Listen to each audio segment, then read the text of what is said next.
আমাদের দেশে নিয়ন্ত্রণ যখন যেমন বিএনপিকে করতে পারেনি, জিয়া রহমানকে হত্যা করে ফেলেছে। তারপরে 90-এর গণঅভ্যুত্থানের পর বেগম জিয়ার ক্ষমতায় আসাটা তারা কিন্তু সাপোর্ট করেনি। তাহলে সপরিবারে শেখ মুজিবুর রহমানের হত্যাকাণ্ডের পেছনে কি ছিল? শেখ মুজিবুর রহমানের হত্যাকাণ্ডের পাশটাতে কিন্তু জড়িত। তার মানে আপনি কি বলতে চান যে আসলে বাংলাদেশের 90-এর পরবর্তী এই পর্যন্ত সমস্ত কিছু, নির্বাচন, রাজনীতি, সবকিছু ভারত বা করেছে? বাংলাদেশের সব তাই করেছে। 71-এর মুক্তিযুদ্ধে কিভাবে সম্ভব? আপনাদের মতো একটা বড় রাজনৈতিক দল আছে যেখানে আপনাদের বিএনপি চেয়ারপারসন বেগম খালেদা জিয়া 3বারের প্রধানমন্ত্রী হয়েছেন, তিনি ভীষণ রকমের আপোষহীন ছিলেন, এক কথায় সেটা বলা যায়, এখনো আপোষহীন আছেন, আপোষহীন বলা যায় তাকে। এবং যে রাজনীতিটা আপনারা করেছেন এত বছর ধরে, এত অত্যাচার হোক যাই হোক সবকিছু নিয়ে যে ইয়ে করে, এই পুরোটাই কিভাবে সম্ভব যে দেশে 35 বছরের ইতিহাস শুধুমাত্র বা তারও আপনি যতটা বলছেন স্বাধীনতার পর 52 বছর ধরেই মানে ভারত আর আমাদের দেশে রাজনীতি চালাচ্ছে? আমাদের দেশে নিয়ন্ত্রণ যখন যেমন বিএনপিকে করতে পারেনি, জিয়া রহমানকে হত্যা করে ফেলেছে। তারপরে 90-এর গণঅভ্যুত্থানের পর বেগম জিয়ার ক্ষমতায় আসাটা তারা কিন্তু সাপোর্ট করেনি। তাহলে সপরিবারে শেখ মুজিবুর রহমানের হত্যাকাণ্ডের পেছনে কি ছিল? শেখ মুজিবুর রহমানের হত্যাকাণ্ডের পাশটাতে কিন্তু জড়িত। এটার ভিতরে কিন্তু জড়িত। এটার ভিতরে জড়িত এই কারণে যে তাজউদ্দিনের সাথে তার যে দ্বন্দ্ব, শেখ মুজিবুর রহমান এমন পর্যায়ে চলে গেছিল যে তার পরিবারকে তো নিয়ন্ত্রণ করতে পারেইনি।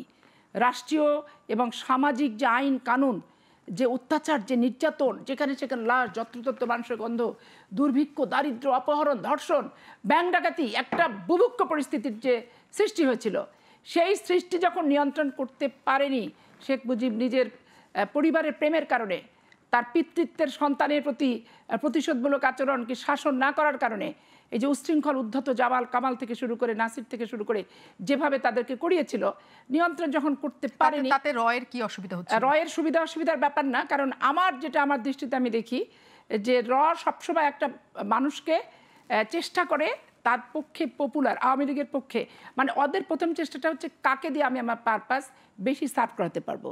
এখন শেখ মুজিবকে দিয়ে বেশি পারপাস সার্ভ করাতে যে উনি যখন একবারে পচে গেলেন, ধসে গেলেন, নিম্নে চলে গেলেন, তখন তাদের পারপাস তো সার্ভ হচ্ছে না। তখন তাদেরই একটা পক্ষকে হাত করে খন্দকার মানে মেজর ডালিম থেকে শুরু করে মুস্তাক থেকে শুরু করে সবাই রয়ের মানুষ ছিল। আপনি রয়ের মানুষ আমি বলছি না, দেখেন শেখ মুজিবের মৃত্যুটা একটা অনিবার্য মৃত্যু এবং এটা বাংলাদেশের মানুষ তৎকালীন সময় মেনে নিয়েছে। কিন্তু যে যতই কথা বলুক, 15ই আগস্ট, 30শে মে এটা খুব লোমহর্ষক, 21শে আগস্ট এটা বাংলাদেশের মানুষের জীবনে বারবার আসুক আমাদের প্রত্যাশিত না, কিন্তু ভাগ্যের নিয়তি এবং ইতিহাসের পরিণতিটা এমনই যে একটা স্বাভাবিকভাবেই পরিস্থিতি হয়ে কিন্তু চলে এসেছে। 15ই আগস্ট শুনতে অনেক খারাপ লাগবে, মর্মান্তিক মৃত্যু, কিন্তু স্বাভাবিক পরিণতিটাই কিন্তু হয়েছে। এবং শেখ হাসিনার এই পতন হয়তো স্বাভাবিক, সেটা স্বাভাবিকের সাথে আপনি যে কথাটা বলছেন যে ভারত এবং দেশের রাজনীতি ভীষণ রকমের প্রভাব বিস্তার করে রাজনীতিটাকে মানে পরিচালিত করেছে। আমি 15ই আগস্টের কথা এই কারণে বলছি যে তখন আসলে কি লাভ ছিল রয়ের বা ভারতের। আরেকটা কথা বলছি, যদি এত তাদের প্রভাব এবং এত তাদের অবস্থান থাকতো, তাহলে 5ই আগস্টে শেখ হাসিনার যে মাত্র 36 দিনের আন্দোলনে 16 বছরের রেজিম তার পরিবর্তন হয়ে গেল, মানে সেখানে কি ভারত বা তাকে সাহায্য করে না? এইখানে আমি বলি যে ভারত আর যদি সাহায্য না করতো, নিরাপদে কি এরা এই দেশ ত্যাগ করতে পারতো? এখানে আপনি চিন্তা করে দেখেন, একটা মন্ত্রীরও কিন্তু লোম প্রশাসনের লোক ছিটতে পারেনি। আর এখানে সবচেয়ে বড় রেজাল্ট যেটা আসছে যে সামরিক বাহিনী গুলি চালায়নি, নিরপেক্ষ থেকেছে।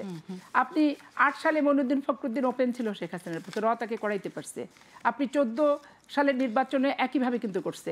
18 সালের নির্বাচন সামরিক বাহিনীর প্রধান স্মরণকালে শ্রেষ্ঠ মানে নিরপেক্ষ নির্বাচন বলে ঘোষণা দিচ্ছে।